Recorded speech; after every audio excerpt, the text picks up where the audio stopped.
Today on Perry Stone YouTube channel, we're going to talk about the number one satanic weapon. You're going to want to watch all of this because we're coming from Israel, right off the coast. Just so you'll know this, we used to do manifest programs. So let me explain something just for about 15 seconds. We used to have to carry stands, cameras and bags, a whole team, and set up, and then you guys would have to come in at that point, 22 minutes. But see, we're going to get 3 teachings in when we normally would get 21 minutes in. And I love doing this. I'm telling you, it's easier on me, and you get to, okay, here we go. All right, I've called this the number one satanic weapon, but I'm going to also call this detaching from Satan's number one weapon. All right, here we go. In 1 Corinthians chapter 7 and verse 35, this is not the entire verse. You know, a minister will preach and he'll say part A, that's the first part of the verse. But if he says 1 Corinthians 7:35 part B, you're not going to see a B in the text, but that means the second half of the verse. So this is 1 Corinthians 7:35 part B. This is real interesting because this word is found right here in the New Testament. This is not one of those words you see all over Scripture. Attend upon the Lord without distraction. And how many of you never really paid attention to that word being there? Be honest with me. You've read the Bible, but you didn't, you know, you'll read right over if you're not careful. Attend unto the Lord without distraction. Now, Joyce Meyer, I know Joyce, and great woman, but she likes the Amplified because it breaks it down for the people that maybe don't know the Bible as well, or they have difficulty with the Old King's English. And the Amplified version says this: secure your undistracted and undivided devotion to the Lord. Now, if I were to say to you, I've preached all of my life on different types of warfare, spiritual warfare, warfare of the flesh, all these things all my entire life. But I believe in the time that we're entering into, you have offense, you have betrayal, you have lack of love among people, you have unforgiveness, which is definitely a big hindrance in the body of Christ. But if I were to say to you what I think, in my opinion, the past 24 months, 36 months, whatever, is the number one, it is a weapon that the enemy is using that I think is hindering more people. It's distraction. Now I want you to stop for a moment and just think about what I said. You get ready to go to church and everything goes crazy at the house. Now you can go to work for 5 days. No, you can go to work for 5 days, nothing happens. You get up to go to church and you're out of gas in the car. How about that? The dog got run over. Your wife burnt the breakfast. The kids are in a fight, and you're trying to go to church and they're fighting in the back seat, you know? These ladies have, tell me what is it? You can't find the keys? Can't find the keys to the car. Can't find the keys. Or your pet had an accident and you have to take care of that right away. Listen, this is serious. Oh my gosh. Your pet has an accident. All right. Oh, No, it's really true. Yeah, like truly. I got I got 2 birds in my house. And you know, I'm gonna tell you, if you ever buy an African gray, they'll talk like your kids, they'll sound like the telephone, and they'll bark like a dog. And my African gray at 5:30 is sounding like a telephone. I don't know if somebody's on the phone, you know? It's the bird, okay? But there are all kinds of distractions. And what's interesting about a distraction, unforgiveness is a big deal. Bitterness and offense is a big deal. But distractions are so tiny, but remember this verse, the little foxes spoil the vines. It is never, I mean, it's the craziest thing. It's like it's never a big thing, because it's almost like the bigger things you're either prepared for, you know it's coming, you've heard it's coming. You know, it's like preparing for a storm. You get ready, you know it's coming. You guys in Florida know what I'm talking about. You get the windows sealed off, but all of a sudden you get up and some dumb, stupid thing happens.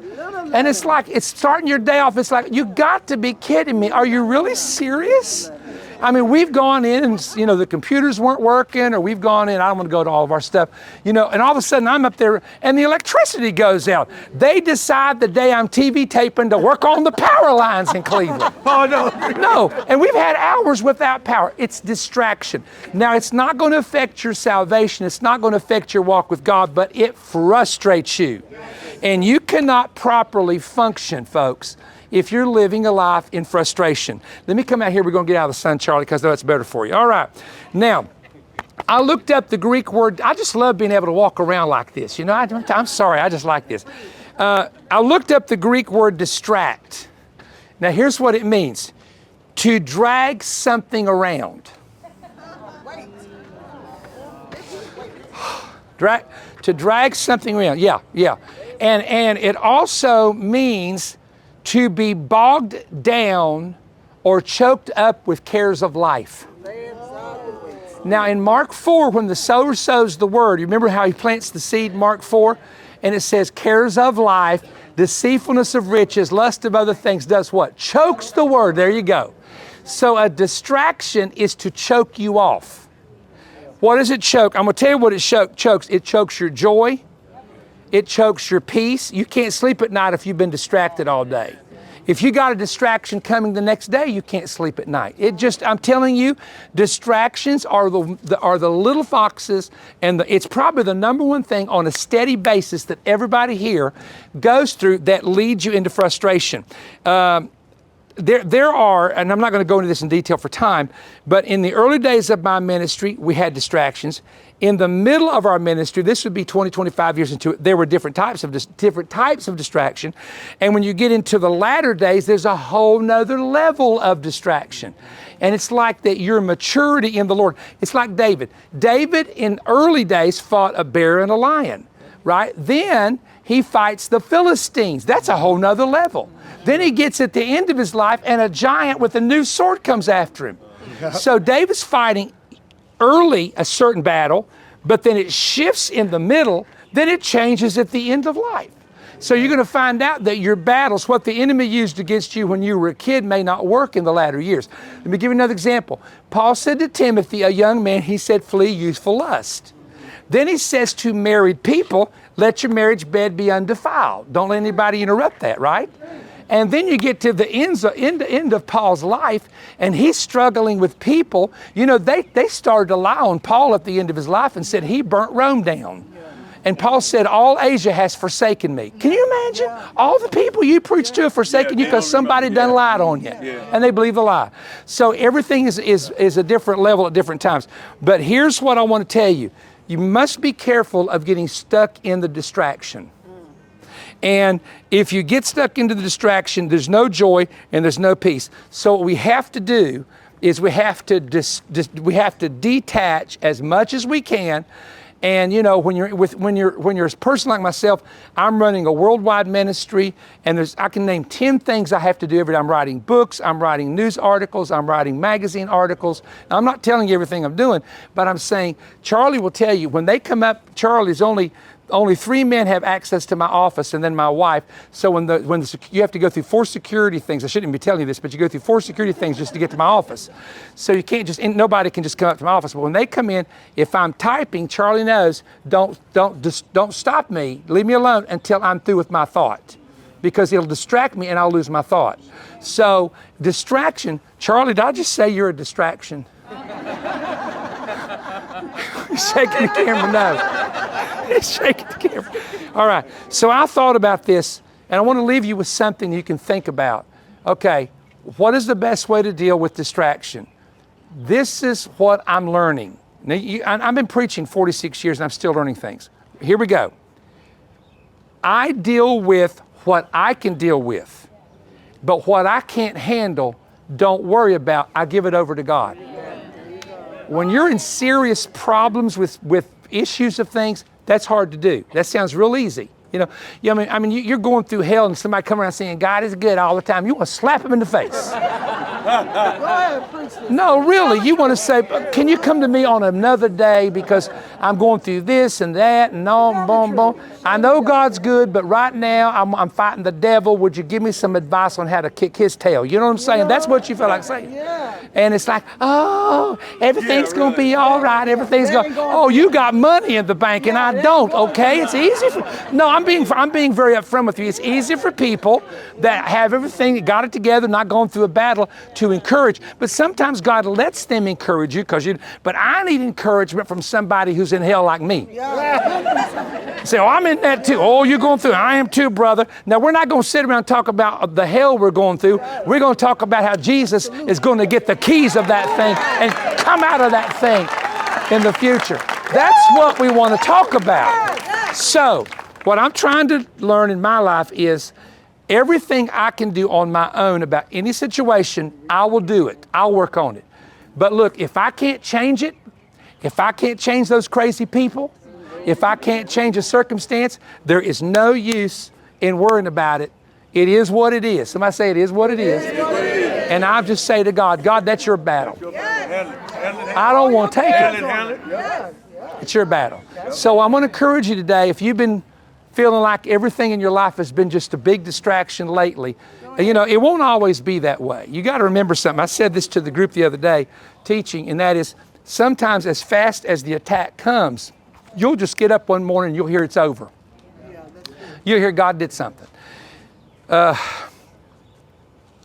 This is for somebody. It might be for someone here. My son, this is very difficult to talk about, but my son battled addictions for 9 years from the time he was in school. Some of it we didn't know about, some of it was on his own. And we almost lost him one time in a hospital. And we kept praying and praying. We had people praying. I would actually give an offering, and I'd say, God, I'm giving this to help somebody else so that you'll send somebody to help my boy.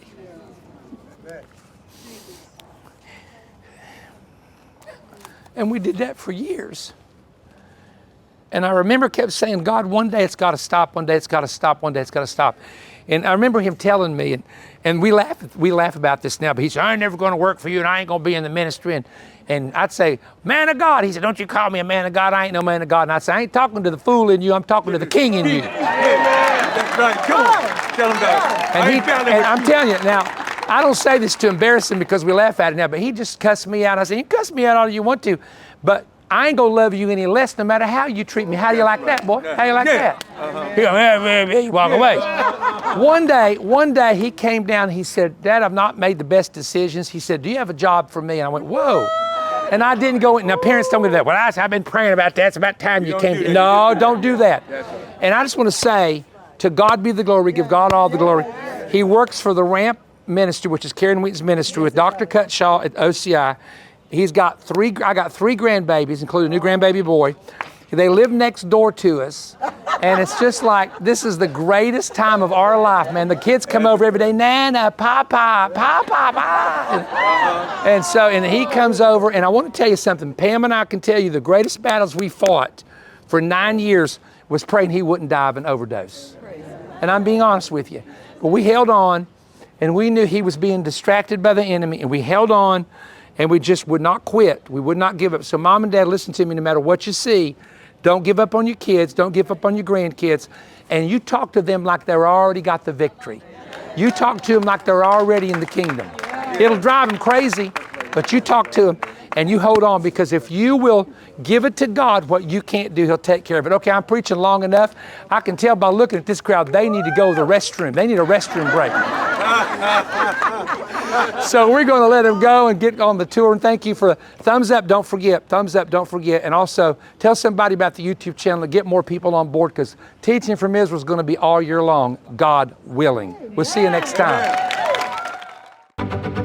You, your family, and friends can now participate in America's very first Christian-based treasure hunt, with prizes awarded to the winner with an estimated value of $500,000. The Treasure Book is a fictional story of Perry Stone's daughter traveling the Appalachian mountain chain, using her father's clues to search for a hidden key that releases the door to her inheritance. In the book, a special key has been hidden that, when found, will award valuable gifts to the finder. Follow the rules, compile the correct clues to discover the hiding place, and then retrieve the key. Present the key to Perry Stone, revealing how you solved the mystery from the book's clues to be awarded the fabulous gifts. The prize items were donated by businesses and individuals specifically for this search. The items include fabulous diamond, tanzanite, ruby, sapphire, and emerald rings, valuable earrings, bracelets, necklaces, and gemstones, elaborate gifts from Israel, including trays of bronze coins, silver Roman emperor coins, ancient silver Greek coins, and valuable Jewish coins of antiquity. The prize also includes gold, silver, and platinum American coins with numerous Morgan silver dollars, along with 1-ounce silver bars and silver rounds. Included are American Eagle, graded and slabbed silver dollars, and signed sports and celebrity cards. There is a major stamp collection along with authentic ancient Holy Land relics. 2 of the highest valued prizes are a famous and rare 1,950-year-old temple shekel and a beautiful gold Roman emperor coin. Anyone of any age can participate. You will need the book, The Treasure, to solve the mystery of the hidden key. The search is designed for individuals, families, youth groups, and small groups. Work together to solve the puzzle. Many of the clues can be solved from your home or office. However, a trip must be taken to discover the final clues and the exact spot.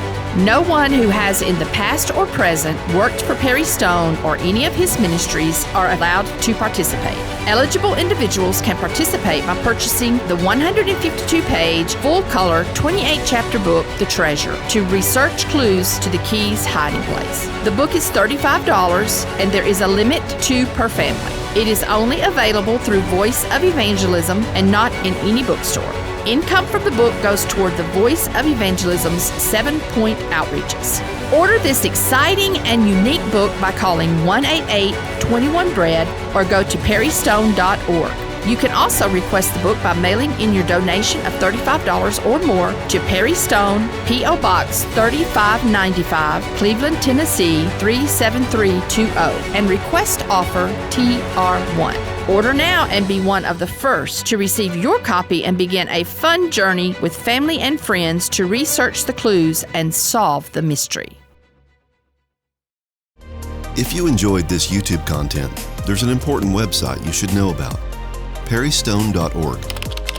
Perrystone.org is an essential resource for the latest books, audiovisual presentations, and digital products from Perry Stone Ministries. Resources that cover the same kinds of topics discussed in the program you just watched. Stop in and see all that's available at perrystone.org.